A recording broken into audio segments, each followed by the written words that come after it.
दोस्तों हमारी हैंडराइटिंग ठीक उसी तरह होती है जिस तरह सब्जी के ऊपर डला हुआ हरा धनिया। अगर कंटेंट अच्छा भी हो लेकिन हैंडराइटिंग खराब हो तो कॉपी चेक करने वाले का सारा मूड खराब हो जाता है। क्या कभी आपके साथ भी ऐसा हुआ है कि एग्जाम में बहुत अच्छा लिखने के बावजूद आपके नंबर कम आते हो? तो हो सकता है कि ऐसा आपकी गंदी हैंडराइटिंग की वजह से होता हो। एक रिसर्च में पता चला है कि जिन लोगों की हैंडराइटिंग अच्छी होती है उनका दिमाग काफी शांत और कूल होता है। इतना ही नहीं, वो लोग काफी इंटेलिजेंट भी होते हैं।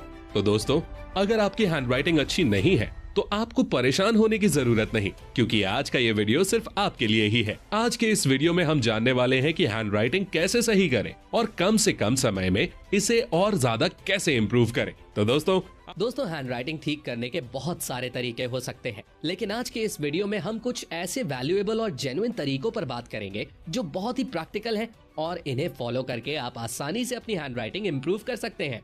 हैंडराइटिंग से रिलेटेड हमने बहुत सारे एग्जामिनर और कॉपी चेक करने वाले टीचर्स से बात की और कॉपी चेक करने वाले कई टीचर्स से बात करने के बाद ये पता चला है कि जब भी वो लोग बच्चों की कॉपीज चेक करते हैं तो पहले पेज का इंप्रेशन सबसे खास होता है। कई टीचर्स ने तो यहाँ तक बोल दिया कि जब वो लोग बच्चों की कॉपी चेक करते हैं और कॉपी में बहुत गंदी हैंडराइटिंग होती है तो उन लोगों के दिमाग में पहला ख्याल यही आता है कि जरूर स्टूडेंट को कुछ आता जाता नहीं है। वहीं अगर हैंडराइटिंग बहुत अच्छी होती है तो टीचर के दिमाग में पॉजिटिव इंप्रेशन पड़ता है और इसका सीधा बेनिफिट बच्चों को मिलता है, क्योंकि टीचर पॉजिटिव तरीके से कॉपी चेक करता है और छोटी मोटी गलतियों को इग्नोर कर देता है। इसीलिए बच्चों के मार्क्स काफी अच्छे आ जाते हैं। तो दोस्तों, अगर आपकी हैंडराइटिंग काफी अच्छी है तो आप बहुत लकी हैं, लेकिन अगर आपकी हैंडराइटिंग अच्छी नहीं है तो टेंशन लेने का नहीं, आखिर हम किस दिन काम आएंगे। तो आइए अब हम जानते हैं कि हैंडराइटिंग कैसे सुधारें। टिप नंबर 8, सबसे पहले हमें लिखते टाइम अपने बैठने के तरीके को सुधारना है, क्योंकि अगर हम सही पोजीशन में बैठकर नहीं लिखते हैं तो इससे हमारे लिखने पर इफेक्ट पड़ता है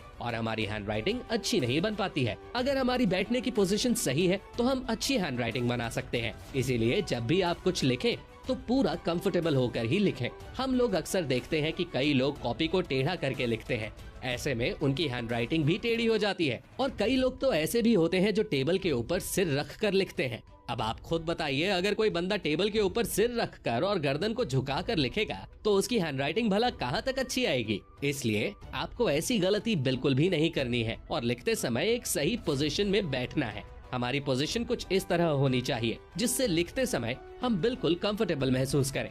टिप नंबर 7, हमारी हैंडराइटिंग कैसी होगी ये काफी हद तक इस बात पर डिपेंड करता है कि हम लिखते समय पेन को किस तरीके से पकड़ते हैं। जब हम पेन को कस के पकड़कर लिखते हैं तो इसके दो घाटे होते हैं। एक तो हमारा हाथ जल्दी दर्द करने लगता है और दूसरा, जब हम पेन को टाइट पकड़कर लिखते हैं तो हमारी लिखावट अगले पेज पर दिखने लगती है और फिर रायता फैल जाता है। इसलिए आप जब भी लिखो तो अपने पेन को बहुत ही कंफर्टेबल तरीके से पकड़ो ताकि इस पेज की राइटिंग अगले पेज पर ना दिखाई दे। टिप नंबर 6, आपने अक्सर सुना होगा कि किसी काम को जल्दी में नहीं करना चाहिए। ठीक उसी तरह दोस्तों, जब हम स्पीड में लिखते हैं तो हमारी हैंडराइटिंग बहुत ही गंदी दिखाई देती है और किसी को समझ में नहीं आती है। इसीलिए हमें हमेशा धीरे धीरे लिखना चाहिए ताकि हमारी हैंडराइटिंग अच्छी दिखे और दूसरों को समझ में भी आए। एक बार जब आपकी हैंडराइटिंग काफी अच्छी आने लगे तो आप धीरे धीरे स्पीड बढ़ा सकते हैं। टिप नंबर 5, इस टिप के बारे में शायद ही आपने पहले कभी सुना हो। दरअसल जब हम लिखते हैं तो हम केवल अपने पंजों का ही यूज करते हैं,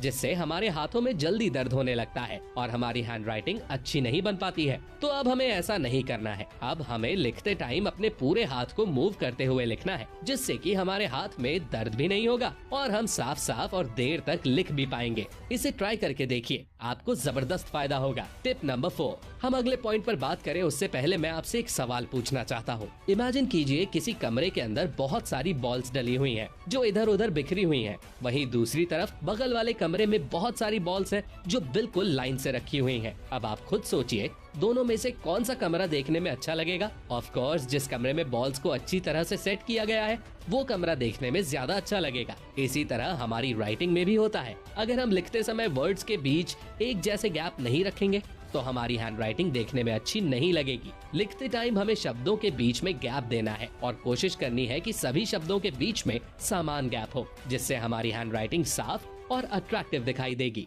कई बार क्या होता है ना कि हम शब्दों के बीच बहुत कम गैप रखते हैं या फिर बहुत ज्यादा गैप रखते हैं, जिससे हैंडराइटिंग उतनी अट्रैक्टिव नहीं लगती। वहीं अगर हम सभी शब्दों के बीच एक निश्चित गैप रखेंगे तो हमारी हैंडराइटिंग काफी अट्रैक्टिव लगेगी। टिप नंबर 3, दोस्तों, जिस तरह साफ पानी में सब कुछ साफ साफ दिखाई देता है, ठीक उसी तरह राइटिंग में भी होता है। अगर हमारा पेज बिल्कुल साफ साफ होगा तो राइटिंग भी साफ साफ दिखाई देगी। वहीं अगर हमारा पेज गंदा होगा तो फिर कितना भी अच्छा लिख लो वो मजा नहीं आएगा।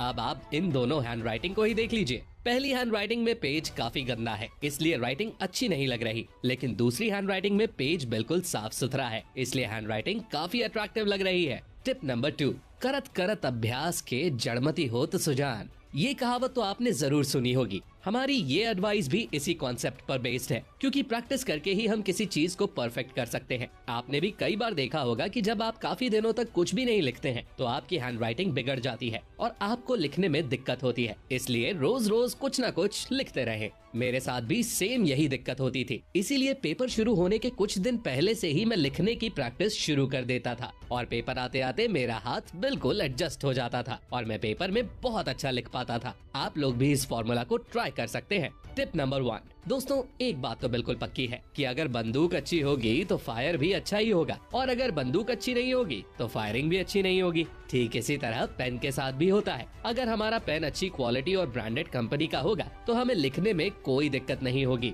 वहीं अगर हम कोई सस्ता या घटिया पेन यूज करेंगे तो फिर हैंड राइटिंग खराब होना तो बनता है। इसीलिए लिखते समय, खासकर पेपर में लिखते समय, हमेशा अच्छी क्वालिटी के पेन को यूज करना चाहिए। और कई बार ऐसा भी होता है कि अलग अलग लोगों की अलग अलग चॉइसेस होती हैं। जैसे कुछ लोगों को मोटे पेन से लिखना पसंद होता है, वहीं कुछ लोगों को पतले पेन से लिखना पसंद होता है। इसीलिए आप जिस तरह के पेन से लिखने में कंफर्टेबल हो, हमेशा उसी पेन का यूज करें। फिर देखिए क्या गजब की राइटिंग आती है। अभी तक हमने वीडियो में जो कुछ भी सीखा, अगर उसे अप्लाई करना हो तो हम पेन चूज करने से शुरुआत कर सकते हैं।